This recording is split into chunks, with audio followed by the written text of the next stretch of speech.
제게는 금쪽 같은 아들 하나가 있습니다.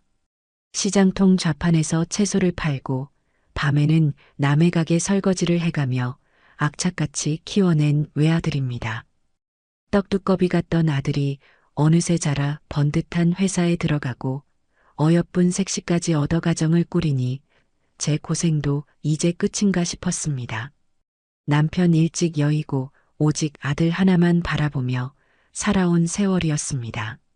제 인생의 모든 계절은 아들을 중심으로 돌고 있었지요. 하지만 결혼한 아들은 더 이상 제 품 안의 아이가 아니었습니다.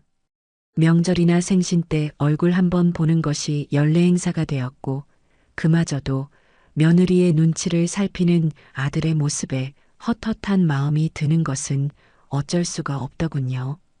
그러던 어느 봄날 오후였습니다. 낡은 소파에 앉아 창밖으로 떨어지는 벚꽃잎을 무심히 바라보고 있었어요. 텔레비전에서는 요란한 소리가 흘러나왔지만 제 귀에는 아무것도 들리지 않았습니다. 그저 적막한 집안을 채우는 소음일 뿐이었죠. 그렇게 꾸벅꾸벅 졸고 있는데 정적을 깨고 전화벨이 요란하게 울렸습니다. 며느리였습니다. 평소 용건이 없으면 먼저 전화하는 법이 없는 아이였기에 저는 덜컥 심장이 내려앉았습니다. 혹시 아들에게 무슨 일이라도 생긴 건가 싶었죠. 예, 혜진이냐? 어머니, 저 혜진이에요. 좋은 오후 보내고 계세요? 목소리에 꿀이라도 발라놓은 듯 평소와는 다른 살가운 음성이 수화기 너머로 들려왔습니다. 저는 잠시 어리둥절했어요. 그냥 있었다. 무슨 일이냐? 별일 없지? 그럼요, 어머니. 별일은요. 다름이 아니고 어머니 생각나서 전화드렸죠. 맨날 답답하게 집에만 계시는 것 같아서요. 저희가 이번에 큰맘 먹고 효도 여행 한번 시켜드리려고요. 효도 여행이라니요. 제 귀를 의심했습니다. 난생 처음 들어보는 단어였습니다. 아들 내외는 신혼여행이다. 부부 동반 모임이다 해서 해외에도 곧잘 나가는 모양이었지만 단 한 번도 제게 함께 가자는 말을 한 적이 없었습니다. 그런데 갑자기 효도 여행이라니 믿기지가 않았어요. 여행이라니 갑자기 무슨 바람이 불어서 그러니? 어휴, 어머니도 참. 저희가 늘 마음에 걸렸죠. 아버님 일찍 돌아가시고 어머님 평생 고생만 하셨잖아요. 저희 남편이 어머님 생각 많이 해요. 더 늙으시기 전에 좋은 구경 한번 시켜드려야 한다고요. 그래서 제가 남편 졸라서 시간 빼달라고 했어요. 능청스럽게 아들 핑계를 대는 솜씨가 보통이 아니었습니다. 제 아들이 어떤 녀석인지 제가 가장 잘 아는데요. 제 어미에게 먼저 여행 가자고 할 위인이 아니었습니다. 분명 며느리의 생각일 테지요. 무슨 꿍꿍이가 있는 것은 아닐까 잠시 경계심이 들었지만 이내 마음이 풀어졌습니다. 어쨌든 그 마음이 가상하지 않습니까? 그래서 어디로 가는 건데? 제주도요. 비행기 타고 휙 가는 거예요. 어머니, 비행기 타보셨어요? 저희가 최고급 호텔로 바다가 바로 보이는 오션뷰 스위트룸으로 예약 다 해놨어요. 가서 흑돼지, 갈치조림 맛있는 것도 실컷 사드릴게요. 며느리는 최고급 호텔, 오션뷰 스위트룸 같은 단어들에 유독 힘을 주어 말했습니다. 평생 시장 바닥과 식당 주방만 오가던 제게는 감히 상상도 못할 호사였습니다. 남편 살아있을 때 경포대 바닷가에 딱 한 번 가본 것이 제 여행의 전부였으니까요. 전화를 끊고도 한참을 멍하니 수화기를 들고 있었습니다. 심장이 아이처럼 두근거렸어요. 창밖을 보니 아까와는 다르게 벚꽃잎 하나하나가 선명하게 보였습니다. 세상이 다 환해진 기분이었죠. 저는 장롱으로 다가가 남편의 낡은 사진을 꺼내 들었습니다. 여보, 우리 아들 며느리가 나 여행 보내준대. 당신도 같이 가면 얼마나 좋을까? 혼잣말을 하며 눈시울을 붉혔습니다. 수십 년 묵은 서러움이 눈 녹듯 사라지는 기분이었습니다. 철없는 아이들이 이제야 철이 드나 보다. 그런 기특한 마음에 저는 바보처럼 그 제안을 덥석 물고 말았습니다. 그게 제 인생에서 가장 끔찍한 여행의 시작인 줄도 모르고요. 여행 날짜는 금방 다가왔습니다. 저는 며칠 전부터 마음이 들떠 잠을 설쳤습니다. 장롱 깊숙한 곳에서 가장 아끼는 옷을 꺼냈어요. 십수년 전 남편이 살아생전 마지막 생일 선물로 사준 고운 연보라색 개량 한복이었습니다. 명절에도 잘 입지 않고 아껴두었던 옷이죠. 이걸 입고 아들 내외와 제주도 푸른 바다를 배경으로 사진이라도 한 장 남기면 더 바랄 것이 없겠다 싶었습니다. 먼지가 앉았을까 싶어 마른 수건으로 몇 번이고 털어내고 곱게 다림질까지 해두었습니다. 여행 이틀 전 짐 싸는 걸 도와주겠다며 며느리가 저희 집에 들렀습니다. 현관문을 열자마자 며느리는 제 옷차림을 위아래로 훑어보더군요. 그 시선이 마치 값비싼 골동품을 감정하는 듯, 그러나 그 끝에는 경멸의 빛이 서려 있어 어딘가 불편했습니다. 어머니, 안녕하세요. 근데 그 옷은 뭐예요? 설마 여행에 그거 입고 가시려는 건 아니죠? 왜? 이거 내가 제일 아끼는 옷인데. 곱지 않니? 내 시아버지가 사준 거야. 저는 자랑스럽게 옷고름을 매만지며 말했습니다. 그러자 며느리가 입을 가리고 웃음을 터뜨리더군요. 기분 나쁜 웃음소리였습니다. 푸, 어머니. 요즘 세상에 누가 그런 옷을 입어요? 완전 사극에서 튀어나온 사람 같아요. 촌스럽게. 사람들이 다 쳐다봐요. 저희 창피해서 같이 못 다녀요. 촌스럽다, 창피하다는 말이 비수처럼 날아와 제 가슴에 박혔습니다. 심장이 쿵 하고 바닥으로 떨어지는 것만 같았어요. 제 딴에는 가장 소중하고 고운 옷을 차려입은 것인데 며느리의 눈에는 그저 부끄러운 늙은이의 주책으로 보였던 겁니다. 그러냐? 그럼 뭘 입고 가야 하니? 됐어요. 제가 알아서 준비해 왔어요. 어머니 짐은 다 싸셨어요? 한번 볼게요. 며느리는 대답을 기다리지도 않고 안방으로 성큼성큼 들어가 제가 싸놓은 짐 가방을 열어젖혔습니다. 그리고는 내용물을 하나씩 꺼내며 혀를 차기 시작했어요. 어머니, 이 곶감은 뭐고 이 약과는 뭐예요? 여행 가서 드시려고요? 제주도 가면 이것보다 맛있는 거 널렸어요. 집만 돼요, 집만. 혹시 밤에 입이 심심할까봐 너희도 먹으라고. 아휴, 저희 이런 거 안 먹어요. 입맛 버려요. 며느리는 제가 정성껏 싼 곶감과 약과 보따리를 바닥에 툭 던져버렸습니다. 그리고는 제가 곱게 개어 넣은 속옷과 양말까지 하나하나 타박하기 시작했습니다. 이건 너무 해졌네요. 이건 색깔이 왜 이래요? 마치 더러운 벌레라도 보는 듯한 그 표정과 말투에 저는 얼굴이 화끈거려 아무 말도 할 수 없었습니다. 결국 며느리는 제 짐의 절반 이상을 덜어내고 자기가 들고 온 커다란 쇼핑백을 제게 건넸습니다. 그 안에는 등산복인지 운동복인지 모를 펑퍼짐하고 색깔도 칙칙한 옷 몇 벌이 들어 있었죠. 자, 이거 입으세요. 활동하기 편하고 다른 사람들이랑 섞여도 튀지 않으니까요. 아셨죠? 마치 하녀에게 옷을 하사하는 듯한 말투였습니다. 제 고운 연보라색 한복은 다시 장롱 속으로 들어가야 했어요. 그때라도 알아차렸어야 했습니다. 이건 효도 여행이 아니라 그들의 완벽한 여행 사진에 흠집을 내지 않을 튀지 않는 배경 소품이 되기 위한 여정이라는 것을요. 하지만 저는 애써 서운한 마음을 눌렀습니다. 모처럼 좋은 마음으로 가는 여행인데 시작부터 찬물을 끼얹고 싶지 않았거든요. 그저 제 생각이 너무 낡았나 보다. 요즘 젊은이들의 방식은 이런가 보다 하고 억지로 저 자신을 위로했습니다. 여행 당일 아들 내외는 번쩍이는 차를 몰고 저를 데리러 왔습니다. 아들은 운전석에, 며느리는 당연하다는 듯 조수석에 앉아 있었죠. 저는 뒷좌석에 앉아 그들의 대화를 묵묵히 들었습니다. 주식 이야기, 회사 동료 험담, 새로 산 명품 가방 이야기. 제가 끼어들 틈은 어디에도 없었습니다.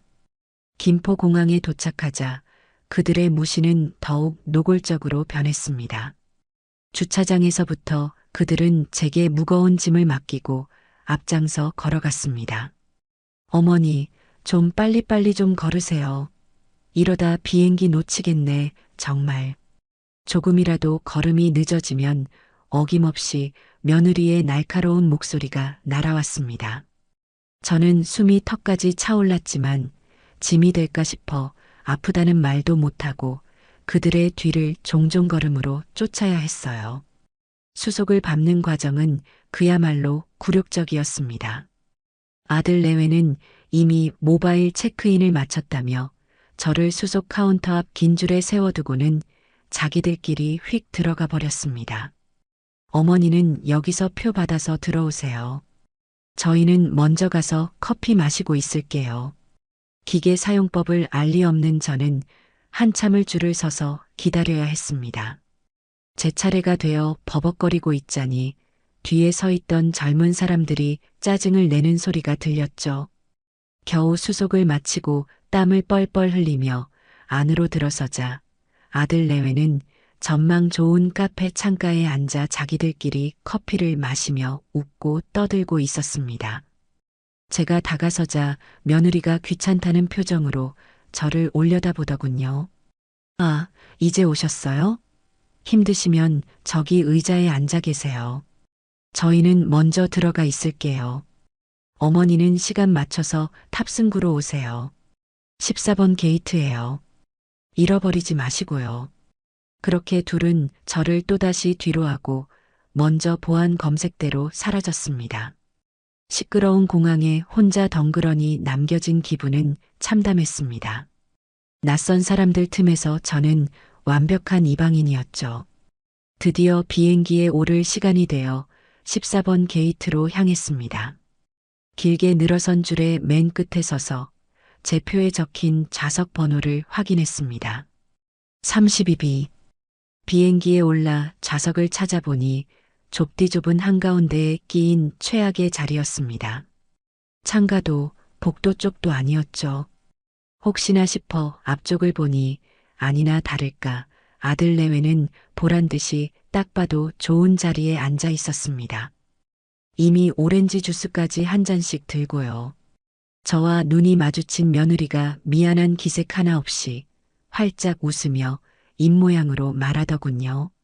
어머니, 저희가 마일리지가 좀 애매하게 남아서요. 이해하시죠? 이해는 무슨 놈의 이해입니까? 그저 처음부터 저를 자기들과 같은 공간에 앉힐 생각이 없었던 겁니다. 그들의 편안함을 위해 제 불편함은 당연한 것이었습니다. 저는 꼼짝없이 낯선 사람들 사이에 끼어 무릎도 제대로 펴지 못한 채 2시간을 날아갔습니다. 창밖으로 보인다는 푸른 제주바다도 제 눈에는 그저 잿빛으로 보일 뿐이었습니다. 비행기가 이륙하며 거대한 굉음을 낼 때 제 마음속에 남아있던 마지막 한 조각의 기대감마저 산산이 부서져 내렸습니다. 그때부터였습니다. 제 마음속에서 무언가 아주 차갑고 단단한 것이 굳어지기 시작한 것은요.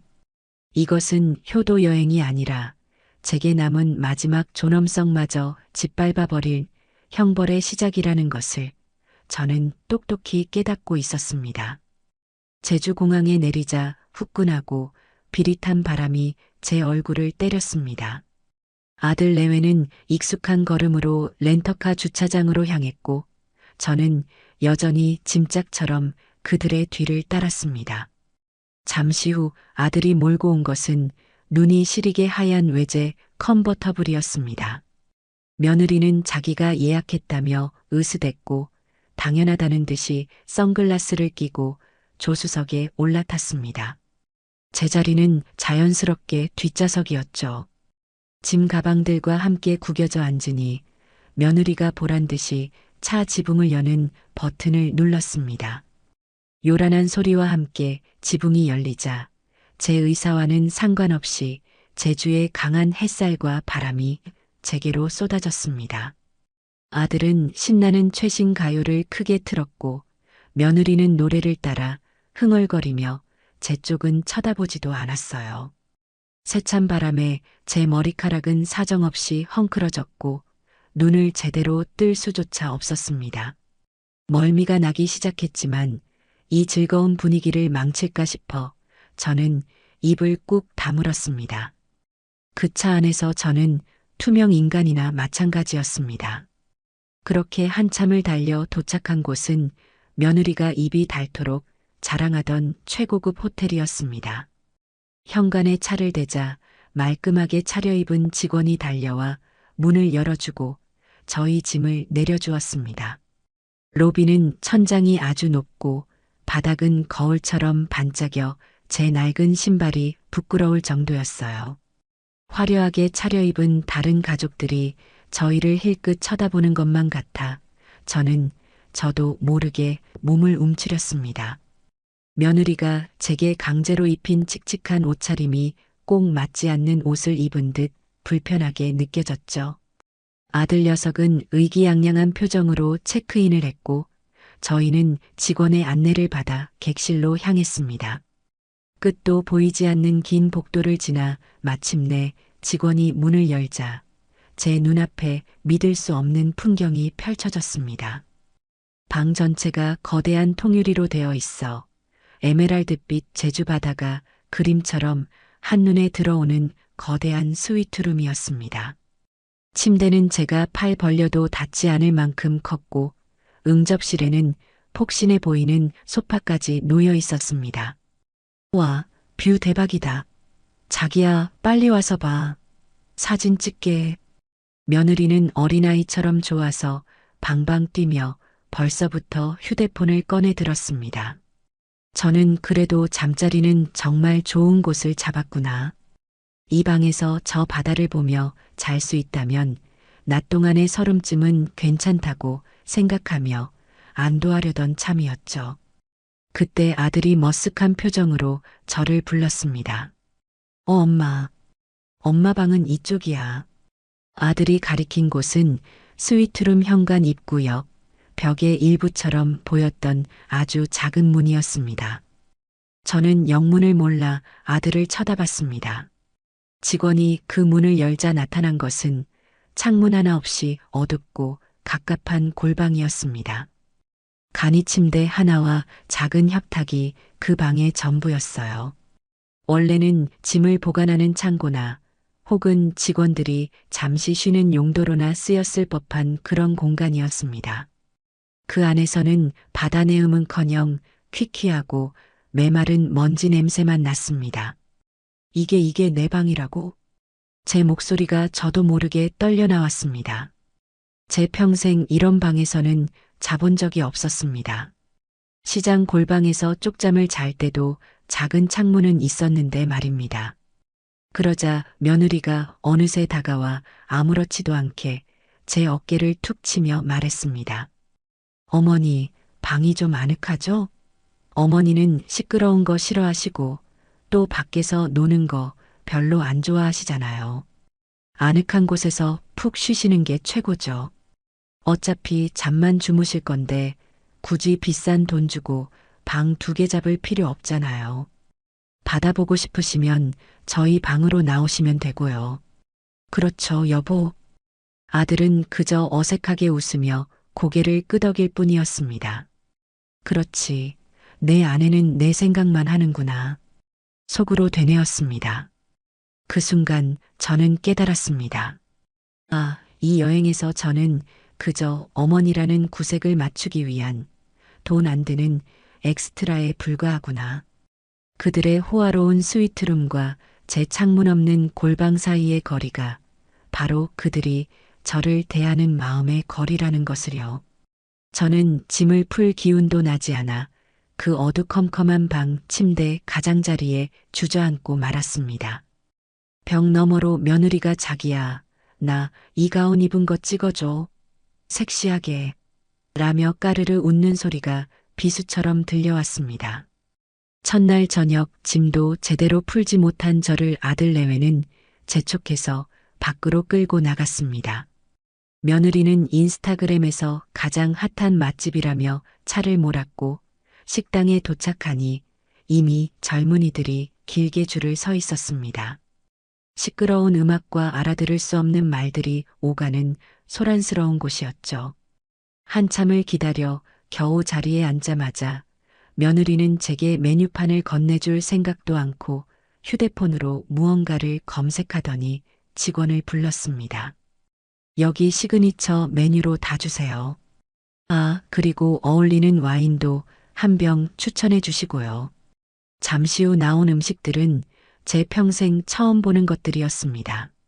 멀건 거품이 올라간 수프, 손톱만 한 고기 조각 위에 정체 모를 풀떼기가 올라간 요리, 차가운 생선 조각이 소스에 겨우 잠겨 있는 음식까지 제 눈에는 그저 장난감처럼 보였습니다. 하지만 가격은 장난이 아니었죠.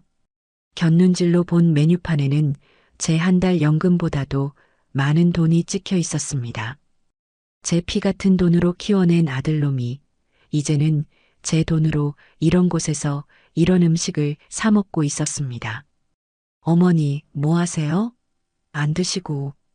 이거 요즘 애들은 없어서 못 먹는 거예요.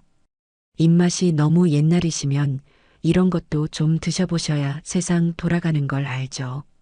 자, 이거 한번 드셔보세요. 해삼 내장으로 만든 소스예요. 엄청 귀한 거라고요. 며느리는 자기가 시킨 음식이 대단한 효도라도 되는 양 으스대며 제 앞 접시에 억지로 음식을 덜어주었습니다. 저는 비위가 상해 도저히 먹을 수가 없었어요. 억지로 한술 떴다가 목구멍으로 넘기지 못하고 화장실로 달려가 구역질을 해야 했습니다. 제가 화장실에 간 사이 아들 내외는 자기들끼리 와인잔을 부딪히며 즐겁게 식사를 하고 있더군요. 제가 자리에 돌아와 앉자 며느리가 갑자기 휴대폰을 들이밀었습니다. 자, 어머니, 여기 보세요. 치즈. 영문도 모른 채 쳐다보자 찰칵 소리가 났습니다. 며느리는 사진이 마음에 안 들었는지 인상을 팍 썼습니다. 어머니, 표정 좀 밝게 하세요. 사진 찍는데 인상 쓰고 계시면 어떡해요. 남들이 보면 우리가 어머니 구박하는 줄 알겠네. 어머니 때문에 사진 다 망쳤잖아요. 자, 다시요. 활짝 웃으세요. 즐거운 척이라도 좀 해보세요. 저는 억지로 입꼬리를 올렸습니다. 제 속은 문드러지고 있는데 그들의 SNS에 박제될 행복한 가족 사진을 위해 웃어야만 했습니다. 그날 밤 저는 비싼 음식의 된통체에 소화제만 2알 털어넣고 창문 없는 골방에서 뜬 눈으로 밤을 새웠습니다.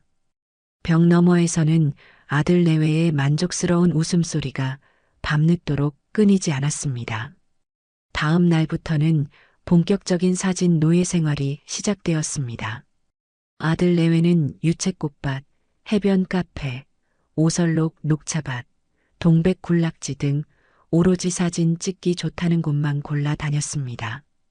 그리고 그들의 손에는 늘 제게 건네줄 스마트폰이 들려 있었죠. 어머니, 저희 좀 찍어주세요. 길어 보이게 최대한 밑에서 위로요. 휴대폰을 땅에 붙일 기세로 찍으셔야죠. 아, 다시요. 지금 제 얼굴에 그림자 졌잖아요. 해가 저쪽에 있으니 어머니가 자리를 옮겨서 다시 찍어요. 이건 구도가 별로네. 어머니, 감각이 왜 그러세요? 이렇게 제가 시키는 대로 찍어보세요. 자, 동영상으로 찍으시되 저희가 걸어오면 천천히 줌아웃 해주세요. 할 수 있죠? 며느리는 마치 전문 사진작가에게 지시하듯 온갖 까다로운 주문을 쏟아냈습니다.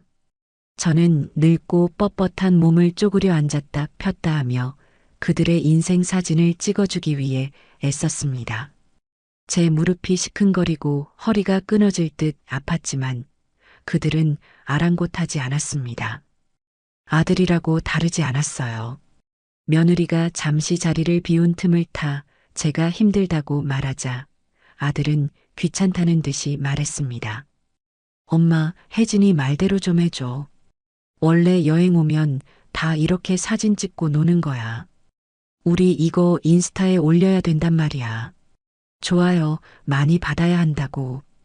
그들은 서로를 마주보고 사랑스럽게 웃는 포즈, 남편이 아내를 번쩍 들어 올리는 포즈, 이마에 입을 맞추는 포즈 등 온갖 다정한 자세를 연출했습니다.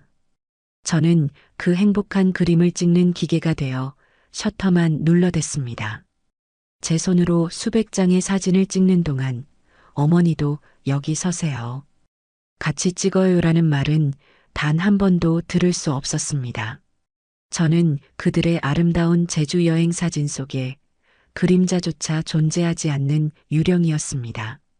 한참을 쪼그려 앉아 사진을 찍다 무릎이 아파 겨우 일어서니 며느리가 짜증 섞인 목소리로 말했습니다. 어머니, 아직 멀었어요. 저쪽 가서도 찍어야 돼요. 빨리 오세요. 그 순간 저는 제 아들의 얼굴을 보았습니다. 그는 아내의 짜증을 말리기는커녕 제 쪽은 쳐다보지도 않고 풍경을 구경하고 있었습니다. 아, 저놈은 이제 완전히 내 아들이 아니구나. 저 여자의 남편일 뿐이구나. 그 서늘한 진실이 뼛속까지 시리게 파고들었습니다. 여행 셋째 날 아침이 밝았습니다. 전날 무리하게 돌아다닌 탓에 온몸이 솜처럼 무겁고 쑤시지 않는 곳이 없었어요. 특히 무릎이 시큰거려 제대로 걷기조차 힘들었습니다. 저는 오늘 하루만이라도 호텔방에서 쉬고 싶다는 간절한 마음으로 제 골방문을 나섰습니다. 아침 식사를 하러 나온 아들 내외에게 조심스럽게 말을 꺼냈죠.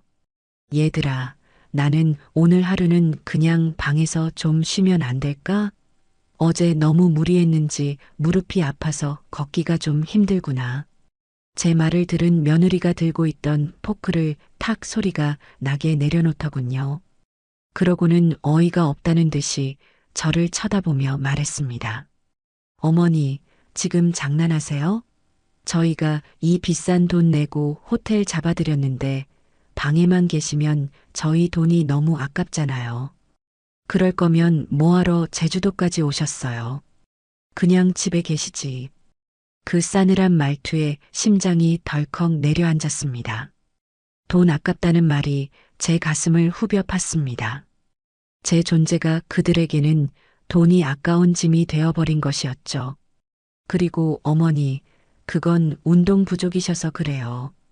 평소에 너무 안 움직이시니까 그렇죠. 이럴 때일수록 맑은 공기 마시면서 걸으셔야 건강해지는 거예요. 오늘 저희 한라산 갈 거거든요. 어머니도 같이 가셔야 해요. 한라산이라니요. 동네 뒷산도 오르기 벅찬 제게 한라산이라니 청천벽력 같은 소리였습니다. 저는 질색하며 손사래를 쳤습니다. 나는 못 간다. 너희끼리 다녀오너라. 나는 정말 여기서 기다릴게. 어머니, 며느리가 언성을 높였습니다. 그때까지 묵묵히 빵에 잼을 바르던 아들이 입을 열었습니다. 엄마, 혜진이 말이 맞아. 좋은데 왔는데 기분 좋게 다녀. 우리가 다 도와줄 테니 걱정 말고. 한라산 백록담 보고 나면 아픈 것도 싹 나을 거야. 아들의 얼굴에는 일말의 걱정도 미안함도 없었습니다. 그저 이 귀찮은 상황을 빨리 끝내고 싶다는 표정뿐이었죠. 저는 더 이상 버틸 힘이 없었습니다. 그들에게 저는 이미 가족이 아니라 자신들의 계획에 걸림돌이 되는 귀찮은 늙은이일 뿐이었습니다. 결국 저는 억지로 차에 실려 한라산으로 향했습니다. 그들은 전문가용 등산복에 최신 등산화, 등산 스틱까지 완벽하게 갖춰 입고 있었지만 제 차림은 며느리가 사준 펑퍼짐한 운동복에 낡고 미끄러운 운동화 한 켤레가 전부였습니다. 한라산 입구에 도착하자마자 저는 숨이 턱까지 차올랐습니다. 하지만 아들 내외는 제 상태는 아랑곳하지 않고 성큼성큼 앞서 나갔습니다. 저는 그들의 뒷모습을 놓치지 않으려 안간힘을 쓰며 가파른 길을 올랐습니다. 뾰족한 화산석이 깔린 길은 위태로웠고 제 낡은 운동화는 계속해서 미끄러졌습니다. 숨은 턱까지 차오르고 심장은 금방이라도 터져버릴 것 같았어요. 젊고 건강한 다른 등산객들이 가볍게 저를 지나쳐 갔습니다. 간혹 저를 안쓰럽게 쳐다보는 시선이 느껴질 때마다 저는 쥐구멍이라도 숨고 싶었습니다. 저만치 앞서가던 며느리가 뒤를 돌아보며 소리쳤습니다. 어머니, 왜 이렇게 늦으세요? 저희 때문에 다른 사람들 길 막히는 거 안 보여요? 그 순간이었습니다. 저는 뒤따라오는 사람들에게 길을 비켜주려다 발을 헛디디고 말았습니다. 발목에서 우두둑하는 끔찍한 소리가 들렸고 저는 비명과 함께 바닥에 주저앉았습니다. 다리 전체로 퍼져나가는 극심한 고통에 눈앞이 아찔해졌어요. 제 비명소리에 아들 내외가 마지못해 되돌아왔습니다. 하지만 그들의 얼굴에는 걱정이 아닌 노골적인 짜증과 원망이 가득했습니다. 어머니, 왜 이렇게 조심성이 없으세요? 남들 다 멀쩡히 올라가는 길에서 이제 어떡할 거예요? 저희 일정 다 망치게 생겼네, 정말. 며느리는 제 발목을 살펴볼 생각도 않고 자신의 망가진 일정을 탓하기에 바빴습니다. 저는 고통과 서러움에 눈물이 왈칵 쏟아졌습니다. 아들을 향해 애원하듯 손을 뻗었습니다. 아들아, 나 좀 부축해다오. 발을 디딜 수가 없구나. 병원에 가야 할 것 같아. 하지만 아들은 제 손을 잡아주지 않았습니다. 그저 제 눈을 피하며 주머니에서 지갑을 꺼내더군요. 그리고는 10,000원짜리 지폐 몇 장을 구겨 제 손에 쥐어주었습니다. 엄마, 미안하게 됐어. 근데 우린 이왕 여기까지 온 거 정상은 보고 가야지. 이걸로 어떻게든 택시 불러서 내려가. 병원은 내려가서 가보고. 우린 저녁에 호텔에서 볼게. 그 말이 제 심장을 칼로 도려내는 것 같았습니다. 제 평생을 바쳐 키운 아들이 고통 속에 쓰러진 어미에게 돈 몇 푼을 쥐어주며 자기들의 유흥을 계속하겠다고 말하고 있었습니다. 저는 아들의 바짓가랑이라도 붙잡고 싶었지만 그는 차갑게 돌아섰습니다. 며느리는 거 봐요. 괜히 데리고 와서 일만 생겼잖아요 라고 투덜거리며 아들의 뒤를 따랐습니다. 그들의 화려한 등산복이 제 시야에서 점점 멀어져 마침내 하나의 점이 되어 사라졌습니다. 주변의 모든 소리가 먹먹하게 멀어지고 저는 차가운 돌바닥에 홀로 버려졌습니다. 얼마나 그렇게 있었을까요? 고통과 절망 속에서 정신을 차릴 수가 없었습니다. 저는 아픈 발목을 끌며 기어가다시피 산길을 내려오기 시작했습니다. 한 걸음 한 걸음 내디딜 때마다 뼈를 깎는 듯한 고통이 몰려왔지만 그보다 더 아픈 것은 갈기갈기 찢어진 제 마음이었습니다. 눈물이 비 오듯 쏟아졌지만 그것은 아픔 때문이 아니었습니다. 제 인생 전체를 부정당한 처절함과 배신감에 흐르는 피눈물이었습니다. 한참을 절뚝이며 내려오는데 젊은 청년 하나가 제게 다가왔습니다. 어르신, 괜찮으세요? 발목을 많이 다치신 것 같은데. 가족분들은 어디 가셨어요? 이런데 혼자 두시면 어떡해요? 그 청년의 평범한 걱정과 질문이 제 가슴을 더욱 후벼 팠습니다. 제 아들조차 묻지 않았던 제 안부를 생판 남인 청년이 묻고 있었습니다. 청년은 자신의 물통을 제게 건네고 가지고 있던 손수건으로 제 발목을 단단히 동여매 주었습니다. 그리고 자신의 등을 내어주며 저를 업고 내려가겠다고까지 했어요. 저는 괜찮다며 사양했지만 청년은 끝까지 저를 부축해 주차장 근처까지 함께 내려와 주었습니다. 그리고 자신의 휴대폰으로 직접 택시까지 불러주었죠. 기사님, 이 어르신 병원으로 좀 잘 모셔다 주세요. 택시에 오르며 청년에게 몇 번이고 고맙다고 인사를 했습니다. 차창 밖으로 멀어지는 청년의 모습을 보며 저는 제 아들과 그를 겹쳐보았습니다. 그리고 깨달았습니다. 제가 괴물들을 키워냈다는 것을요. 택시 안에서 저는 더 이상 울지 않았습니다. 눈물은 이미 말라버렸고 그 자리에는 차갑고 단단한 분노만이 남았습니다.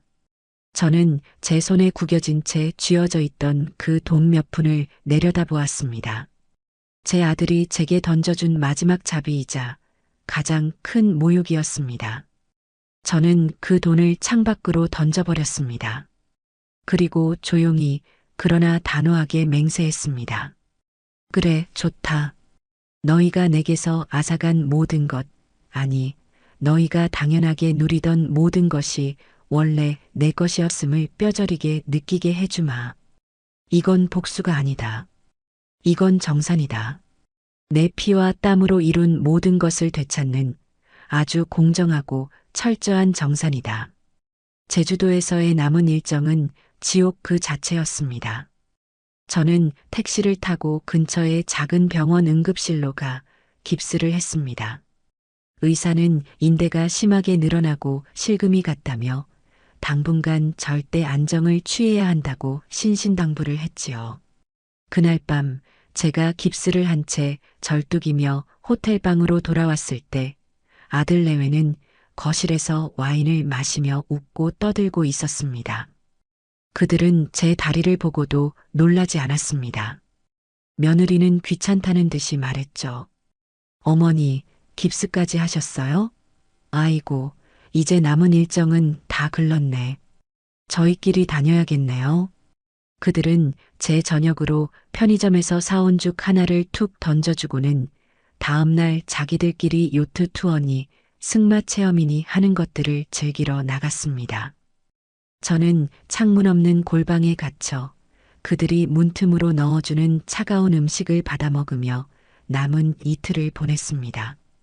그들에게 저는 더 이상 함께하는 가족이 아니라 처리해야 할 문제, 귀찮은 짐 덩어리일 뿐이었습니다.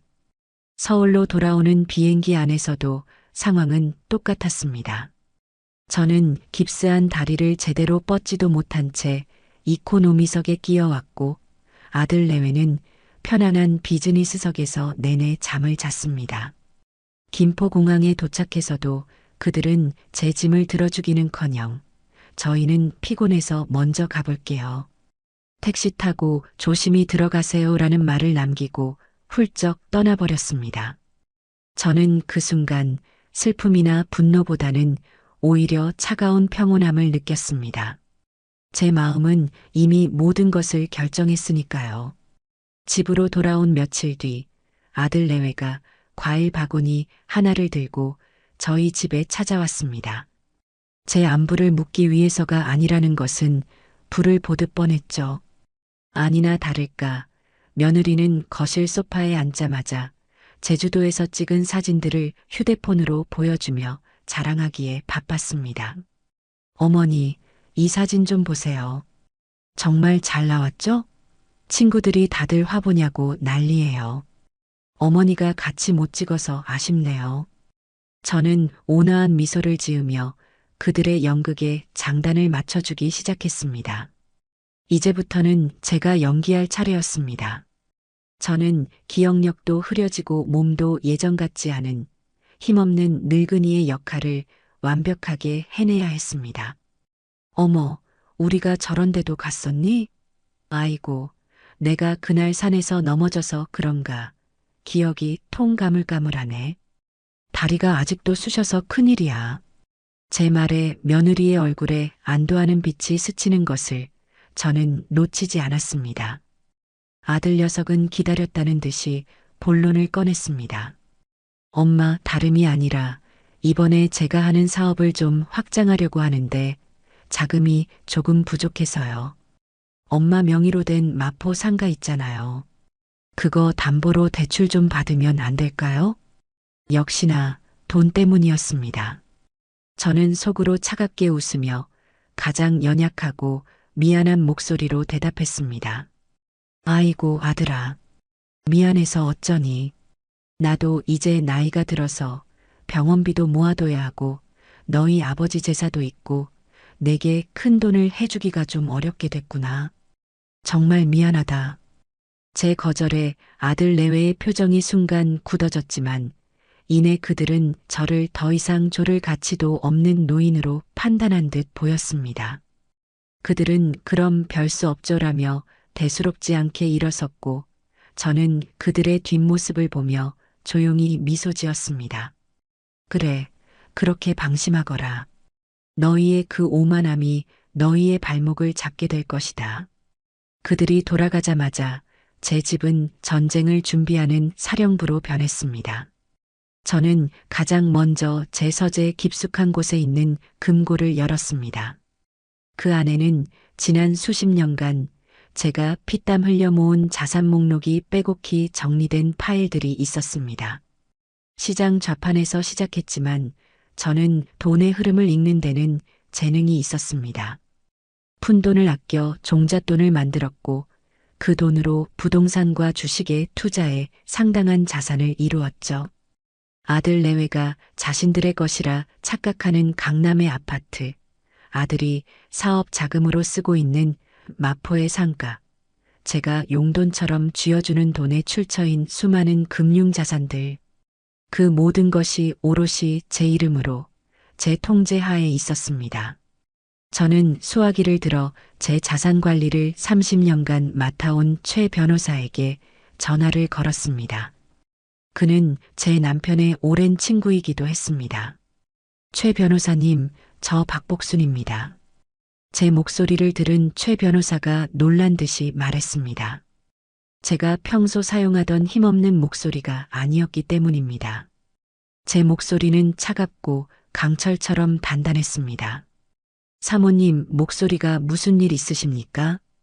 휴가는 끝났습니다. 이제 제 자산 포트폴리오를 전면 재검토하고 일부 유동성 확보를 위한 절차를 시작하겠습니다. 내일 오전 제 사무실로 관련 서류 전부 가지고 들어와 주시죠. 제 집 서재를 저는 사무실이라고 불렀습니다. 그곳은 제 왕국이자 전장이었으니까요. 다음 날 오전 최 변호사와 제 자산관리사가 심각한 얼굴로 제 서재에 앉았습니다. 저는 제주도에서 있었던 일을 감정 없이 사실 그대로 전달했습니다. 모든 이야기를 들은 최 변호사는 분노로 얼굴이 붉어졌지만 저는 담담했습니다. 그래서 제 전 재산을 사회에 환원이라도 하시려는 겁니까? 아닙니다. 환원보다 더 재미있는 일을 할 겁니다. 최 변호사님, 지금부터 제가 하는 말을 잘 들으세요. 이건 복수가 아닙니다. 제 것을 되찾는 정당한 권리 행사입니다. 저는 제 계획을 차근차근 설명하기 시작했습니다. 그들의 숨통을 한 번에 끊는 것은 너무 시시한 일이었습니다. 서서히, 아주 천천히 자신들이 발 딛고 서 있는 세상이 어떻게 무너져 내리는지를 온몸으로 느끼게 해줘야 했습니다. 첫 수는 저 아이의 발부터 묶어야겠습니다. 아들 녀석이 지금 타고 다니는 외제차, 그거 제법인 명의로 리스한 차량이죠? 사유는 정기 자산 실사 및 매각 평가로 하고 당장 회수 절차에 들어가 주세요. 네. 회장님, 갑자기 차량을 회수하면 아드님 사업에 타격이 클 텐데요. 그래서 회수하는 겁니다. 그리고 두 번째, 아들 녀석 사업자금 카드와 며느리가 쓰는 제 가족 카드, 한도를 전부 최저 금액으로 낮추세요. 이유는 신용 위험 관리라고 하면 될 겁니다. 마지막으로 가장 중요한 겁니다. 아들 내외가 살고 있는 그 강남 아파트, 제 명의로 된 집이죠. 당장 부동산에 매물로 내놓으세요. 그리고 법무법인 이름으로 주택 매매로 인한 퇴거 요청 내용 증명을 보내세요. 모든 것은 일주일 간격으로 진행합니다. 차를 잃고 돈줄이 막히고 마지막엔 집을 잃게 되는 순서로요. 제 계획을 들은 두 사람의 얼굴이 하얗게 질렸습니다. 하지만 제 눈빛은 조금의 흔들림도 없었습니다. 저는 서류 몇 장에 제 이름 석자를 또박또박 써내려갔습니다. 제 손은 떨리지 않았습니다. 오히려 수십 년 만에 느껴보는 생기와 활력으로 가득 차 있었죠. 창밖으로 보이는 서울의 풍경을 바라보며 저는 조용히 응조렸습니다. 이제 막이 올랐을 뿐이다. 저는 그 후 며칠간 아무 일도 하지 않았습니다. 그저 평소처럼 아침에 일어나 가벼운 운동을 하고 텔레비전 앞에 앉아 꾸벅꾸벅 조는 기력 없는 늙은이의 일상을 연기했습니다. 하지만 제 머릿속은 그 어느 때보다도 명민하게 돌아가고 있었습니다. 최 변호사와는 매일 아침 저녁으로 통화하며 상황을 보고받았고 제 자산관리사와는 앞으로의 자금 흐름에 대해 논의했습니다. 제국을 되찾으려는 여왕처럼 저는 제 왕국을 구성하는 모든 요소를 점검하고 재정비하고 있었습니다. 계획을 실행에 옮긴 것은 맑게 갠 화요일 오전이었습니다. 제가 아들 내외의 생활 패턴을 분석한 결과 화요일 오전에 정환이는 가장 중요한 주간 회의를 주재하고 그 회의에 참석하기 위해 평소보다 더 위풍당당하게 집을 나선다는 것을 알고 있었죠. 그 아이에게 회의장으로 향하는 길은 자신의 성공을 과시하는 런웨이와도 같았을 겁니다. 아마 그날 아침도 그랬을 겁니다. 정한이는 이탈리아제 최고급 양복을 차려입고 머리에는 기름을 듬뿍 발라 한껏 멋을 낸 채 아파트 지하주차장으로 향했겠죠. 하지만 그가 도착했을 때 그의 지정 주차 공간은 흉물스럽게 텅 비어 있었습니다. 그는 순간 머리가 하얘졌을 겁니다. 자신의 성공과 자존심의 상징인 그 차가 사라졌다는 사실을 받아들이기 힘들었겠죠. 그는 차를 도난당했다고 생각하고 창백하게 질려 주차장을 몇 바퀴나 돌며 소리쳤을 겁니다. 관리사무소에 쫓아가 CCTV를 확인해달라고 윽박지르고 경찰에 도난 신고까지 하며 한바탕 소동을 피웠을 테지요. 그렇게 1시간가량 그의 체면과 자존심이 공황 상태에 빠져 허우적거릴 무렵 그의 휴대폰으로 낯선 번호의 전화가 걸려왔습니다. 제 변호사의 지시를 받은 리스 회사의 법무팀 직원이었습니다. 박정환 고객님 되십니까? 문의하신 차량은 도난된 것이 아닙니다. 고객님께서 운용하시던 차량은 소유법인인 복순홀딩스의 정기자산실사 및 매각평가 지침에 따라 어젯밤 적법한 절차에 의해 회수 조치되었습니다. 관련 공문은 자택으로 금일 중 발송될 예정입니다. 정환이는 수화기 너머의 차갑고 사무적인 목소리를 몇 초간 이해하지 못했을 겁니다. 복순홀딩스라는 거창한 이름이 시장통에서 콩나물을 팔던 제 어미의 이름을 딴 저의 1인 법인이라는 사실을 깨달았을 때 그의 얼굴은 당혹감에서 주체할 수 없는 분노로 일그러졌겠죠. 결국 그는 중요한 회의에 택시를 타고 허둥지둥 달려가야만 했고 그의 부재와 헝클어진 모습은 회사의 어린 직원들 앞에서 그의 권위를 여지없이 무너뜨렸을 겁니다.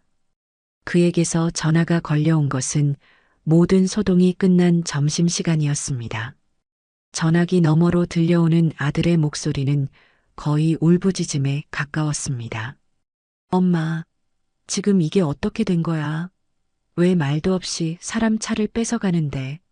나 오늘 얼마나 중요한 날인 줄 알면서 이래? 엄마 때문에 나 회사에서 망신당하고 중요한 계약도 놓치게 생겼다고. 당장 차 돌려줘. 당장. 저는 미리 연습해둔 대로 세상에서 가장 기운 없고 순진한 목소리를 만들어내어 수화기에 대고 말했습니다. 제주도에서 갓 돌아온 아무것도 모르는 늙은 어미의 목소리였죠. 어머, 정하나. 그게 무슨 소리니? 차를 왜 뺏어가? 글쎄, 며칠 전에 최 변호사가 찾아와서 회사 명의로 된 자산들을 정리할 게 좀 있다고 서류에 도장을 찍어달라고 하기에 그러라고 했는데, 아이고, 그게 내 차를 가져가는 거였니? 나는 정말 몰랐다. 그게 오늘이었구나. 아이고, 이 정신 좀 봐. 내가 날짜를 깜빡했네. 미안해서 어쩌나. 그 차가 없으면 회사에 못 가는 거였니? 택시도 있고 버스도 있는데 내가 너무 옛날 사람인가 보구나. 정말 미안하다, 아가. 제 대답에 아들은 그야말로 미치고 팔짝 뛸 지경이었을 겁니다. 분노를 터뜨리고 싶어도 상대는 기억력도 흐린 채 변호사에게 모든 것을 맡겨버린 불쌍한 늙은 어머니이니 화를 낼 대상조차 모호해져 버린 것이죠. 그는 됐어. 몰라. 최 변호사랑 얘기할 거야. 라며 일방적으로 전화를 끊어버렸습니다. 물론 최 변호사는 제 지시 없이는 그 어떤 전화도 받지 않을 것이었습니다. 저는 조용히 수화기를 내려놓고 차가운 미소를 지었습니다. 성벽에 돌 하나가 빠졌을 뿐인데 성 전체가 흔들리기 시작한 것입니다. 그날 밤 아들 내외의 집에서는 한바탕 전쟁이 벌어졌을 겁니다. 아들의 분노는 고스란히 며느리 혜진에게로 향했겠죠. 혜진이는 차가 없어진 것보다 당장 다음 주에 있을 동창 모임에 타고 갈 차가 없어졌다는 사실에 더 분노했을 겁니다. 그들의 대화는 서로의 책임을 떠넘기는 추악한 싸움으로 번졌을 테지요. 저는 그들의 균열을 더 깊게 만들 두 번째 수를 준비했습니다. 두 번째 수는 정확히 일주일 뒤 혜진이의 허영심을 직접 겨냥했습니다. 그 아이는 강남의 백화점 VVIP 라운지를 제 집처럼 드나들며 친구들에게 자신의 재력을 과시하는 것을 삶의 가장 큰 낙으로 삼고 있었습니다. 그 아이의 손에 들린 한도 없는 제 가족 카드는 그녀의 신분을 증명하는 훈장과도 같았죠. 그날 혜진이는 친구들과 청담동의 명품 편집숍에서 신상 가방을 고르고 있었을 겁니다. 남편의 차 문제로 심기가 불편했지만 친구들 앞에서는 차가 너무 낡아서 바꿀 때가 됐어. 이번에 새로 나오는 모델로 계약해뒀지라며 애써 태어난 척 허세를 부렸겠죠. 그리고 마음에 드는 수백만 원짜리 가방을 고른 뒤 보란 듯이 지갑에서 카드를 꺼내 점원에게 건넸을 겁니다. 하지만 잠시 후 점원이 곤란한 표정으로 다가와 속삭였습니다. 고객님, 죄송하지만 카드 한도 초과라고 나옵니다. 혜진이는 얼굴이 새빨개지며 말도 안 돼. 다시 해보세요. 그럴 리가 없어요. 라고 날카롭게 소리쳤을 겁니다. 점원은 몇 번이고 다시 시도했지만 결과는 같았습니다. 그녀는 당황해서 남편의 사업자 카드까지 꺼내들었지만 그 카드 역시 제가 미리 한도를 동네 마트에서 장이나 볼 수 있을 정도로 낮춰놓은 상태였습니다. 결국 그녀는 가방 디자인이 갑자기 마음에 안 드네라는 어색한 변명을 늘어놓으며 가게를 도망치듯 빠져나와야 했습니다. 그녀의 등 뒤로 친구들의 수군거림과 비웃음이 비수처럼 꽂혔을 테지요. 그날 오후 며느리에게서 전화가 걸려왔습니다. 더 이상 가면을 쓴 달콤한 목소리는 없었습니다. 히스테리가 가득한 날카롭고 신경질적인 그녀의 본래 목소리였습니다. 어머니, 저희 카드 한도 낮추셨어요? 왜 이런 걸 저희랑 상의도 없이 마음대로 하세요? 제가 오늘 친구들 앞에서 무슨 망신을 당했는지 아시냐고요. 저는 이번에도 자애로운 어머니의 가면을 썼습니다. 한숨을 깊게 내쉬며 철없는 자식을 걱정하는 목소리로 말했죠. 혜진아, 그게 무슨 소리니? 나는 카드 같은 건 복잡해서 잘 모른다. 다만 최 변호사가 요즘 세상이 흉흉해서 돈 관리를 좀 단단히 해야 한다고는 하더라만 너희 불편하게 하려던 건 아니었는데 어쩌나? 그리고 아가 생각해보렴. 너희 씀씀이가 너무 해픈 것은 아니니? 차도 없이 불편할 텐데 이럴 때일수록 아껴 쓰는 지혜도 배워야 한단다. 내가 다 너희 걱정이 돼서 하는 말이야.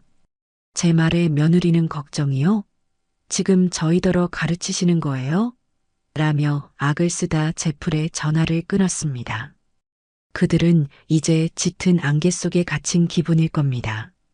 자신들에게 닥쳐오는 불행이 단순한 사고인지 아니면 어머니의 치밀한 계획인지 확신할 수 없어 미쳐버릴 지경이겠죠. 그리고 마침내 그들의 숨통을 조일 마지막 세 번째 수가 실행되었습니다. 그로부터 또 일주일 뒤 저는 그들의 안식처 자체를 겨냥했습니다. 아들 내외가 우리 집이라고 굳게 믿고 있던 강남의 고급 아파트. 그 집의 등기부등본에 찍힌 이름은 오롯이 박복순 제 이름 석자였습니다. 그날 저녁 차와 돈 문제로 며칠째 서로를 핥히던 아들 내외가 지친 몸을 이끌고 집으로 돌아왔을 때 그들을 맞이한 것은 우편함에 꽂힌 두툼한 등기우편물이었습니다. 대한민국 최고의 로펌 이름과 직인이 선명하게 찍힌 그 존재만으로도 사람을 압도하는 서류 봉투였죠. 그들은 불길한 예감에 떨리는 손으로 봉투를 뜯었을 겁니다. 그리고 그 안의 내용을 확인하는 순간 그들의 세상은 그야말로 무너져 내렸을 겁니다. 부동산 매매 계약에 따른 명도 요청의 건, 소유주 박복순님의 요청에 따라 상기 주소지의 부동산이 매매 계약 체결 예정에 있음을 알려드립니다.